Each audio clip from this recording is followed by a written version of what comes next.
आपने जब शुरुआत की तब से जब तक आपने कोई मेडल नहीं जीत लिया, आपने क्या संघर्ष एक तो आपने किए और सरकार ने किस तरीके से आपकी मदद, लोगों के दिलों को जीत लिया है, तो जो नेता है वो उसमें अपनी पिक्चर्स बड़ी और ऐसे ही लोग बात कर रहे हैं कि प्लेयर्स की पिक्चर छोटी, आप इस पे क्या फील करती हैं? आप पीवी सिंधु जब मेडल जीत कर आई तो सबसे ज्यादा सर्च जो किया गया वो उनकी जाति की गई, आप क्या कहना चाहिए? नमस्कार, स्वागत है आपका न्यूज़ 24 हरियाणा में, आपके साथ मैं हूँ साक्षी। कई लोगों को ऐसा लगता है कि हॉकी हमारा नेशनल गेम है, लेकिन मैं आपको बता दूं हमारे देश में कोई नेशनल गेम आज तक घोषित ही नहीं किया गया। आज हॉकी की बात क्यों? आज हॉकी की बात इसलिए क्योंकि आज हमारे साथ जो शख्सियत जुड़ने जा रही है उसको किसी इंट्रोडक्शन की ज़रूरत नहीं है, उन्होंने लाखों दिलों को अभी तक जीत लिया है। हमारे साथ आज जुड़ेंगी सविता पुनिया। मैम बहुत बहुत स्वागत। Thank you so much. Ma'am, hockey हमारा नेशनल गेम नहीं है, लेकिन कई लोगों के दिमाग में ये फ्रेम है कि है, तो इस पर आप क्या कहना चाहिए? हाँ, अभी तक हॉकी नेशनल गेम कहीं से घोषित नहीं हुआ है, बट जहाँ से भी जब भी कभी आता है कि नेशनल गेम कौन सा है या क्या, लोगों के माइंड में वो चीज़ रहती है। और कहीं ना कहीं हम भी इस चीज़ का प्राउड फील करते हैं कि लोग ओके इसको हॉकी को नेशनल गेम मानते हैं और हम वो चीज़ खेलते हुए हैं, तो खुद को एक प्राउड फील होता है, फैमिली को एक प्राउड फील होता है। बट अभी जो रिसेंटली हुआ है कि इस ओलंपिक्स की परफॉर्मेंस के बाद जो हमारे प्राइम मिनिस्टर सर हैं, उन्होंने जैसे कि जो सबसे बड़ा अवार्ड होता है राजीव गांधी खेल रत्न अवार्ड, उसको भी उन्होंने जो हमारे लेजेंड थे ध्यानचंद उनके ऊपर रखा है, तो हम हॉकी वालों के लिए एक बहुत ही प्राउड मोमेंट है। मैम, और दूसरी तरफ मेरा एक ये सवाल था कि ओलंपिक्स में सबसे ज्यादा मेडल चाइना लेकर आता है, इंडिया में नहीं आ पाते उतने मेडल्स, तो आप इसके पीछे क्या कारण मानती हैं? क्योंकि आप एक प्लेयर हैं, इंटरनेशनल खेलती हैं।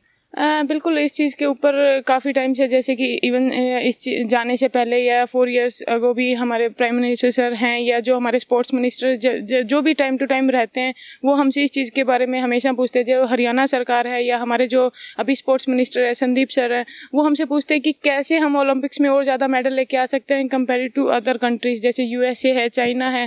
तो हम भी उनको जो हमारा सजेशन होता है हमेशा रखते हैं और उस चीज़ पे काम हो रहा है, क्योंकि कोई भी चीज़ इतनी छोटी नहीं है कि सडनली कुछ मिल जाए। एक स्पोर्ट्स लाइफ ऐसी है कि आपको लॉन्ग पीरियड चलना पड़ता है और उसके बाद तो ग्रास रूट पे हमने जो ज़्यादा मेन जो हमें पता चला है कि हमें नेशनल टीम में जाने के बाद सब फैसिलिटीज़ मिलती है, बट ग्रास रूट पे उतना ध्यान नहीं दिया जाता था और ग्रेजुअली उस चीज़ पे काम हो रहा है। जैसे खेलो इंडिया है या फिर बाकी जो ग्रास रूट पे नर्सरी ओपन हो रही है, तो वो एक अच्छा डेवलप स्टार्ट हो रहा है, बट उसमें भी और ज़्यादा इम्प्रूवमेंट की ज़रूरत है। और रिसेंटली जैसे कल ही हमारा हरियाणा का फंक्शन था, उसमें भी हमसे इंडिविजुअली ये चीज़ पूछी गई कि हम हरियाणा में और ज़्यादा क्या कर सकते हैं जिससे कि एथलीट्स और ज़्यादा ऊपर आए और जो एक स्टेज पे जाने के बाद उनको वो चीज़ की कमी फील ना हो कि ये चीज़ मुझे पहले मिल जाती तो शायद मैं ये अचीव कर लेता। ये सवाल मैं आपसे लाने वाली थी। बीइंग अ प्लेयर, आपने जिस संघर्ष, आप एक छोटे से गांव सिरसा जिले के जोधका से हैं, तो क्या जो आपने महसूस किया इन पूरे दशकों में और जितने भी टाइम से आप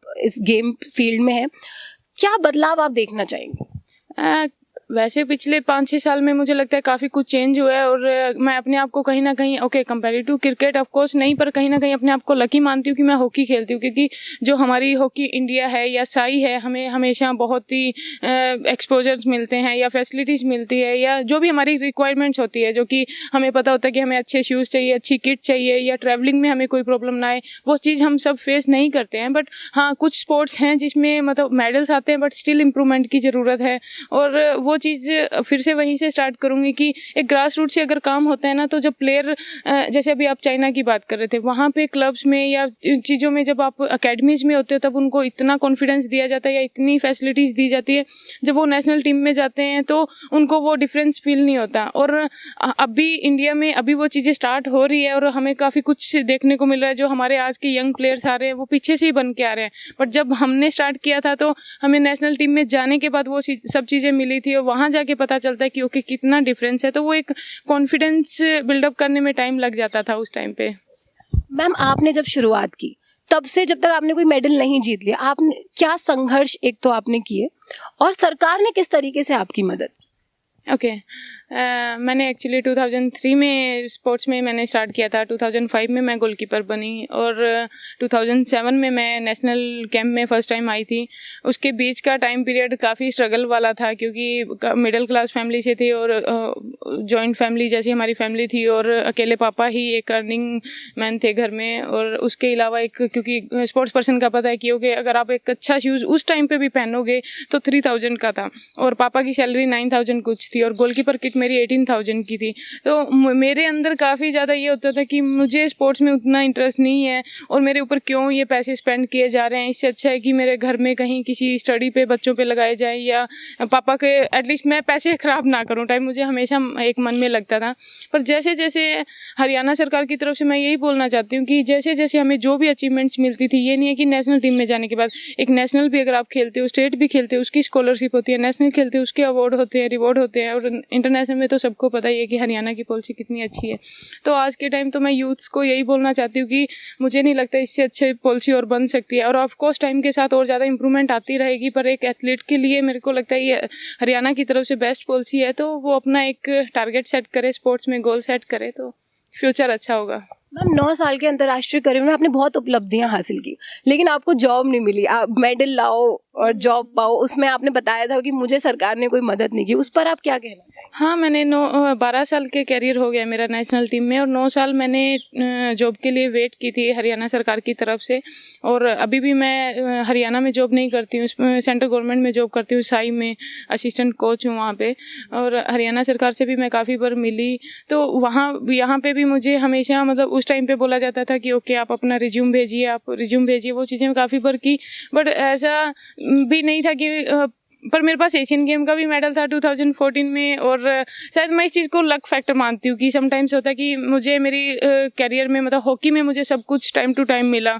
उस चीज़ के लिए मैंने बहुत मेहनत की, और वो चीज़ मेहनत मुझे ज़्यादा वेट नहीं करना पर जॉब के लिए शायद बोलते हैं ना कि एक राइट टाइम आता है, तो उस टाइम मैं बहुत सैड होती थी। पर आज मुझे किसी से कोई कंप्लेन नहीं है कि जो होता है अच्छे के लिए होता है। जो होता है अच्छे के लिए होता है, मैं भी मानती हूँ ये बात। मैम एक हॉकी में एक टाइम पे स्पॉन्सर्स नहीं थे, लेकिन आज जब हॉकी में जीत कर आ रहे हैं, लोगों के दिलों को जीत लिया है, तो जो नेता है वो उसमें अपनी पिक्चर्स बड़ी और ऐसे ही लोग बात कर रहे हैं कि प्लेयर्स की पिक्चर छोटी। आप इस पे क्या फील करती हैं? आपको क्या कहना है? बिल्कुल, देखो आज से पहले अगर मुझे ऐसे लगता है कि अगर हॉकी का नाम कहीं पे लिया भी जाता था, तो जो हॉकी खेलते थे या थोड़ा बहुत हॉकी से जुड़े हुए थे वो जानते थे। पूरे इंडिया में या पूरे वर्ल्ड में वोमेंस हॉकी का तो कहीं पे भी उतना नाम नहीं था। मेंस हॉकी का था, क्योंकि उनका रिकॉर्ड ऐसा रहा है कि हमारे पास 8 मेडल्स थे इससे पहले भी। तो वो चीज़ का एक हमेशा रहता है कि हमारी लगता है कि ओके 16 या 18 प्लेयर्स हैं, पर इंडिविजुअल की बहुत ज़्यादा मेहनत होती है। जैसे मैं गोलकीपर हूँ और हम टीम के साथ भी करते हैं, पर मेरे गोलकीपर सेशन भी एक्स्ट्रा रहते हैं, स्ट्रेंथनिंग सेशन हमारे अलग रहते हैं। तो उस चीज़ का कहीं ना कहीं, जैसे इंडिविजुअल गेम के पीछे सब जाते हैं कि ओके हम स्पॉन्सर करेंगे या हम ये फैसिलिटीज़ देंगे, बट टीम गेम को सोच के थोड़ा सा हर कोई हेजिटेट होता है या 2 स्टेप पीछे लेता है। तो अगर वो प्लेयर को मोटिवेट करेंगे, आगे आएंगे, तो शायद उनका भी एक कॉन्फिडेंस बिल्डअप होगा और उनको एक ब्राइट फ्यूचर दिखेगा कि ओके ये हमारे पास आ रहे हैं तो हमें भी अपनी तरफ से बेस्ट करना है। क्योंकि जब भी आपको कुछ अच्छा मिलता है तो एक रिस्पॉन्सिबिलिटी बढ़ जाती है कंट्री के लिए, या अपनी खुद की सेल्फ रिस्पेक्ट के लिए, या फैमिली के लिए, या जो आपको स्पॉन्सर कर रहे हैं उनके लिए।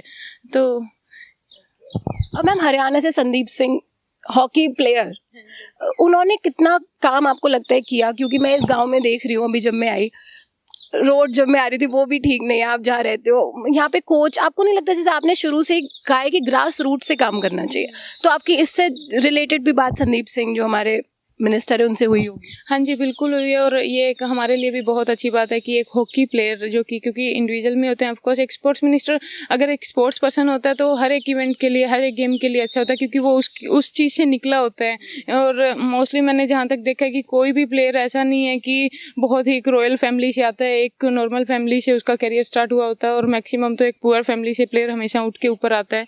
और संदीप सर जब बने स्पोर्ट्स मिनिस्टर तो हम सबके लिए बहुत खुशी की बात थी कि एक हॉकी का नाम ऊपर आया, और एक वाव वाली फीलिंग थी। और ऑफ कोर्स उसके बाद उन्होंने काफ़ी हरियाणा में जगह जगह पे जाके काम करना स्टार्ट किया। पर मैं ये बोलना चाहती हूँ कि एक काम को या एक चीज़ को अचीव करने के लिए एक प्रोसेस को टाइम लगता है। ऐसा नहीं है कि उनको 2 साल मिले हैं तो वो एकदम से सब कुछ कर देंगे, और जितना वो फास्ट काम कर रहे हैं, अपनी तरफ से बेस्ट कर रहे हैं। और जैसे कल भी हमारी उनके साथ मीटिंग थी तो उन्होंने यही बोला कि आप हमें लिख के दो, आप हमें बताओ कि आपको कहाँ क्या चाहिए, आपको आपके विलेज में क्या चाहिए, आपके डिस्ट्रिक्ट में क्या चाहिए, कि वहाँ से और ज़्यादा प्लेयर्स ऊपर आएँ, तो हम उस चीज़ पर काम करेंगे। मैम बीइंग अ गर्ल काफ़ी डिफिकल्ट हो जाता है एक स्पोर्ट्स में जाना, वैसे बहुत सारी प्रॉब्लम्स आती हैं, पेरेंट्स नहीं अलाउ करते, जैसे आपने शुरू से कहा कि आप मिडिल क्लास फैमिली से हैं, उन सबको जो लड़कियां हैं जो गेम्स में जाना चाहती हैं लेकिन उनको नहीं प्रोवाइड हो रही हैं वो सुविधाएं, उनको आप क्या मैसेज देना चाहेंगे? क्योंकि आपका मैसेज सीधे पहुंच रहा है और लोग आपको सुन रहे हैं, तो शायद उन पे इम्पैक्ट पड़े उस चीज़ का। मैं गर्ल्स से पहले उनके पेरेंट्स को मैसेज देना चाहती हूँ या रिक्वेस्ट करना चाहती हूँ कि आप जितना ट्रस्ट अपने बेटों पे करते हैं, या इवन आप अपने बेटों को भी स्पोर्ट्स में भेजने में हेजिटेट होते हैं कि कोई फ्यूचर नहीं है, तो उन पे ट्रस्ट कीजिए, उनको टाइम दीजिए और एक फ्रीडम दीजिए। फ्रीडम बहुत ज़रूरी है और वो मुझे मेरी फैमिली से मिली है, डे 1 से मुझे मिली है। और फ्रीडम का मतलब एक ट्रस्ट होता है। और मैं हमेशा बोलती हूँ कि मेरी फैमिली मेरी स्ट्रेंथ है, और स्पेशली मेरे पापा, क्योंकि हरियाणा जैसे एक स्टेट में जहाँ बोला, मैंने वो चीज़ देखी नहीं है बट सुना है, देखा है, मेरी फ्रेंड्स का मैंने एक्सपीरियंस सुना है, तो वो चीज़ में मुझे हमेशा ही एक दुख लगता था। क्योंकि जब मैं बहुत छोटी थी, स्पोर्ट्स में भी नहीं थी, तब भी वो एक मैंने टीवी पे न्यूज़ देखते थे कि ओके भ्रूण हत्या ये वो, तो मैं बोलती थी पापा ये क्या है, तो थोड़ा पापा ने मुझे समझाया। मैंने कहा अगर आप मेरे साथ ऐसा कर देते तो मैं ये कर देती, तो मतलब मेरे अंदर, पर मुझे वो चीज़ कभी से भी फील नहीं होने दी, हमेशा मुझे एक स्पेशल फील करवाया गया। इवन मम्मा मुझे बताते हैं कि जब भाई हुआ था तो सिर्फ घर में हलवा बना था, जब मैं हुई थी तो पूरे हॉस्पिटल में मतलब लड्डू बांटे थे। तो वो मुझे एक हमेशा एक मेरे को कॉन्फिडेंस बढ़ाता है और मुझे एक प्राउड फील करवाता है कि मैं इनकी बेटी हूँ। तो मैं सभी गर्ल्स को भी यही मैसेज देना चाहती हूँ कि आप अपना एक हमेशा एक सेल्फ कॉन्फिडेंस हाई रखिए और पेरेंट्स के ऊपर अपना ट्रस्ट बना के रखिए, और उनको प्राउड फील करवाने के लिए आपको कुछ अगर स्ट्रगल भी करना पड़े तो आप कीजिए, क्योंकि उनको प्राउड फील करवाने पे जो खुशी होती है ना, वो बता नहीं सकते। आप सिर्फ बोल सकते हो, पर जो दिल की बात है शायद आप सामने वाले को समझा नहीं सकते कि आपकी वजह से अगर आपके पेरेंट्स के फेस पे वो स्माइल है तो। मैम एक और सवाल कि धर्म और जाति शायद खेलों पर हावी होती नजर आ रही है, इसलिए मैं ऐसा मैं इसलिए बोल रही हूँ क्योंकि पीवी सिंधु जब मेडल जीत कर आई तो सबसे ज्यादा सर्च जो किया गया वो उनकी जाति की गई। आप क्या कहना चाहिए? वैसे मैं इन चीज़ों पे ज़्यादा कुछ बोलना नहीं चाहती, क्योंकि ऑफ कोर्स यहाँ से एक लोगों की सोच पता चलती है, और कहीं ना कहीं वो एक एटलीस्ट एक स्पोर्ट्स पर्सन के लिए तो अच्छी बात नहीं है, क्योंकि हम एक हॉस्टल लाइफ में रहते हैं। जब स्पोर्ट्स पर्सन होते हैं तो हर तरह के लोग हमारे साथ रहते हैं, साथ में खाना बैठ के खाना खाया जाता है। इवन उस टाइम पे हमें नहीं पता होता कि ओके किसी की वाटर बोतल यूज़ नहीं करनी, या किसी, तो हम एक गिलास में पानी भी पीते हैं, एक बोतल में पानी भी पीते हैं, वहाँ पे हमें नहीं दिखता कि किसके फेस पे क्या लिखा हुआ है। तो वो एक मेंटलिटी है कि आपके जहाँ से आपने स्कूलिंग की होती है शायद वहाँ पे आपको अपना ये सब चीज़ें चेंज करनी चाहिए, क्योंकि किसी के बोलने पे चेंज नहीं होता, वो आपके अंदर से आता है। तो ये तो मुझे ऑफ कोर्स होती है। सबसे ज़्यादा मेरे को लगता है हम हमेशा बोलते हैं कि ओके स्कूल टीचर ये हैं, वो सेकंड है। सबसे पहले हमारे पेरेंट्स जो हमें जो संस्कार देते हैं वहाँ से स्टार्ट होता है, और वो अगर स्टार्टिंग में हमें मिल जाते हैं तो कितनी भी प्रॉब्लम्स आए या कितना भी सामने वाला हमें कुछ चेंज करने की कोशिश करे, वो दिल से आप कभी चेंज नहीं हो सकते।